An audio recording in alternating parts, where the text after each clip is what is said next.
They said getting started was the hardest part, but no one told you how hard it is to scale a custom service business. It's time for your team to step up, but your clients want you. Discover how to scale to 7 figures and beyond by freeing up time and getting your team to run whole parts of the company so you can focus on scaling profits. This is the Hands Off CEO with Mandy Ellefson. Are your clients so confident that you're going to be able to get them the outcome that they want that they don't feel hardly any risk at all moving forward with you? Well, if you don't have that kind of experience when you bring on a new client, then you are likely leaving an enormous amount of money on the table. Because here's what happens. When we are talking with prospects, when we are in this engagement to this enrollment conversation, what clients are thinking about in their back of their mind is, whether they know this or not, is can this company get us the results that we want? And sometimes they don't even know exactly what those results are, which is why a really good discovery process is going to suss out and help them really get clear on what they want and whether you can help them with that or not. And when you have done what I'm going to be sharing with you today in your company, you will have really solid confidence that you can deliver them the kind of outcomes that they want and that you can share that with conviction and maybe even a guarantee. Like, for example, this week, looking at one of our new clients' businesses, I was looking at it. They were still a prospect, and I was looking at this, and I could say with certainty that yes, we can get you to $1 million. We can get you to $1 million in, X amount of time. And I know that based on a number of factors that I am qualifying them for. And I am really confident in that. And I'm so confident that I'm willing to guarantee, a certain level of ROI for our services and guarantee that like our first stages, they're going to be 100% happy. And that's the level of certainty that you want for yourself and for your sales team when you're pitching to new clients. I don't know if pitching is the right word. A lot of people use the word pitching, but the way I'm looking at it is that just qualifying and quantifying. How much pain are they in?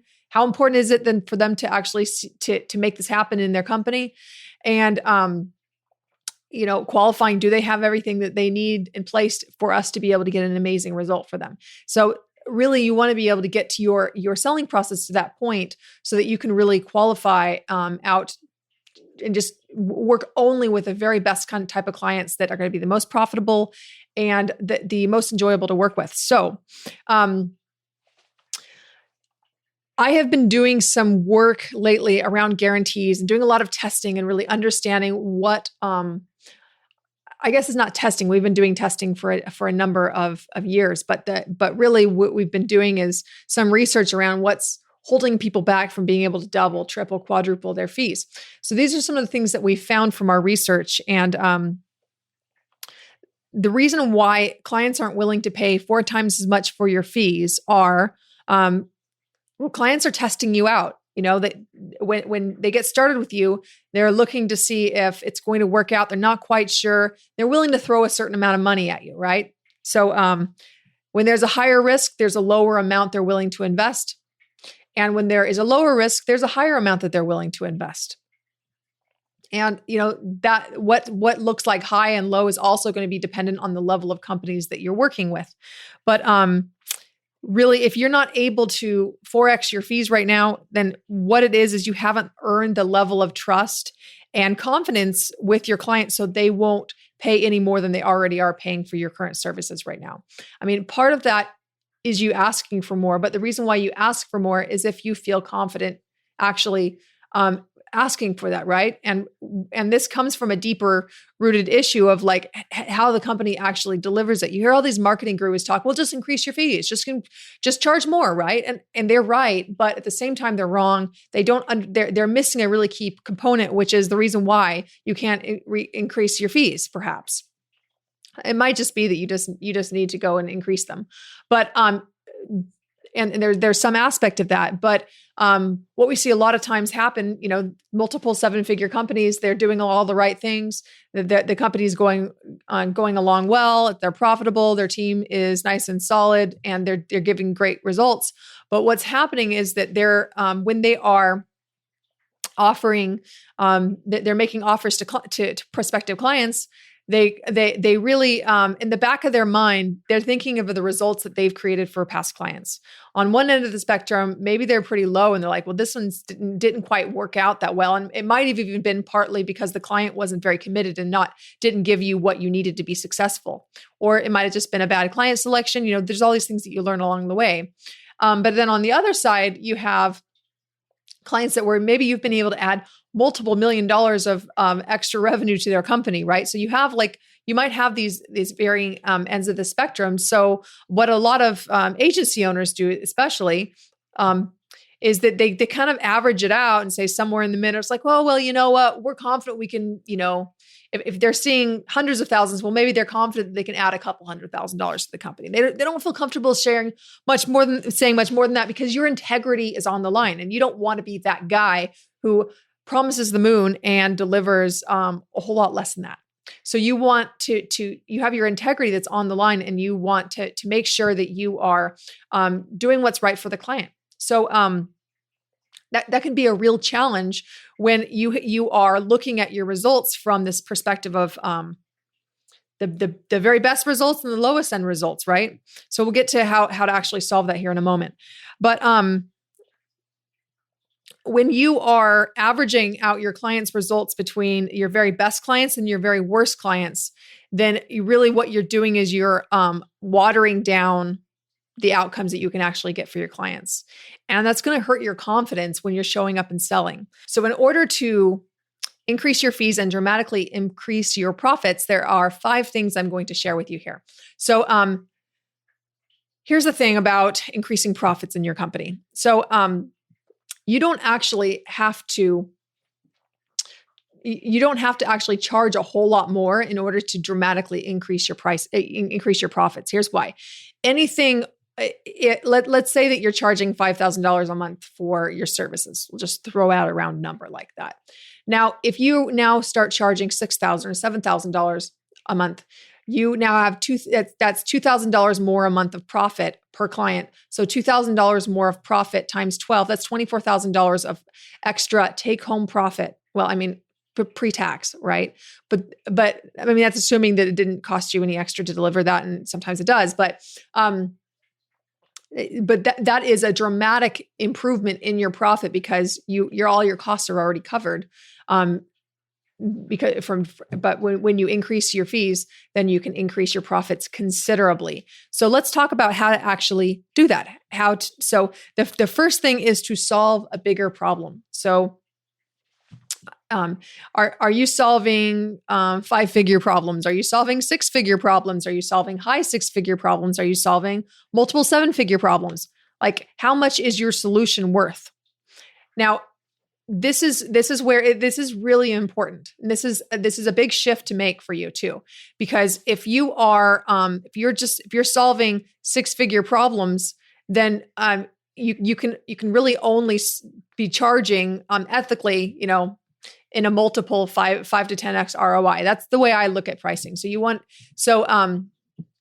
you're charging $5,000 a month, you should be able to at least deliver 5 times and 10 times as much of that. So, being able to deliver $250,000 to $500,000 of value for that.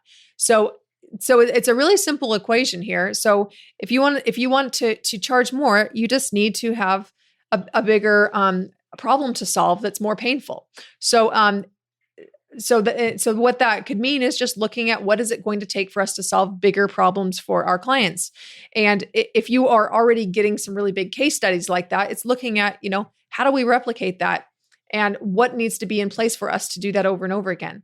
And who can we do that for over and over again? And maybe that it feels like kind of an outlier, right? But maybe there's aspects of that you can apply to a certain set of circumstances so that you can dramatically improve the results that you get for your clients, solve a bigger problem. And number 2 here is now that you can solve a bigger problem, make a bigger promise. So make a bigger promise and a bigger claim, not based on an average of like your worst clients and your best clients, but eliminating the bottom 80% from the conversation and only going after the top 20%. And talk in your message about specifically only those top 20% of the clients that you've helped and only target them. And I'm not necessarily saying don't ever work with any other types of clients. As long as they're a fit and you want to work with them, that's fine. But like when you're actually going out and targeting your clients, go after the ones that you know you can create high 6 and 7 figure results for. You want to solve big problems for them and make a big promise around it. And this leads us to number 3, which I've kind of touched on. The 3 is be relentlessly choosy about your clients. Now, most companies don't do this. And the reason why is because they are so overly dependent on referrals that they kind of take whoever comes in the door. Now, I'm hoping that your company is not like that and you have a bit more of a criteria around who you want to be working with, but it's not just about like, well, we can provide these type of solutions right here, but it's about what are these solutions going to actually do for the company? How is the company going to look 12 months after you've applied your system to it, right? So you can apply your system to a startup and maybe in 12 months, they can be able to generate an extra $50,000 with it, right? Or you can apply your same system to, a $20 million company, and maybe you're able to help them add $10 million of sales in the next year. These are really type of examples that I see all the time for service-based companies. And when you respect the level of outcome that you can get based on the different kinds of clients, then what it allows you to do is be very choosy about the clients and reserve your bandwidth, your limited bandwidth for the clients that are going to be the most profitable for you, that you can really do your very best work for and be compensated. The ones that you can do your very best work for and that you will be compensated based on the level of outcome that you can actually provide, not based on the average amount of outcome that you can provide for clients. So the fourth thing is to target and hunt. So don't wait around for clients for your very best clients to come to you.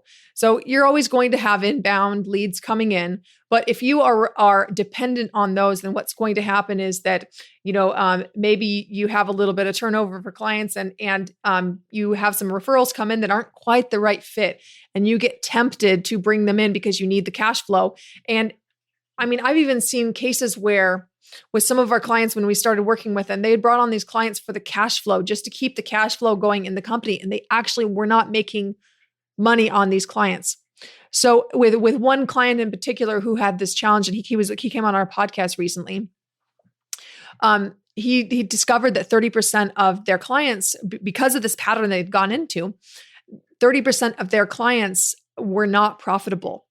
So what happened is that 70%, the other 70% of the company was actually propping up those clients.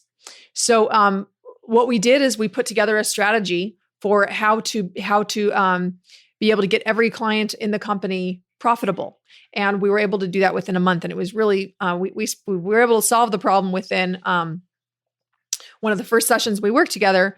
But we were able to fully implement that within about a month or so. So that added tens of thousands of dollars of profit to the company, and it stopped eating away at profit as well. So you want to target and hunt so that you don't get into this place where you're accepting whatever referrals or whatever inbound inquiries come your way.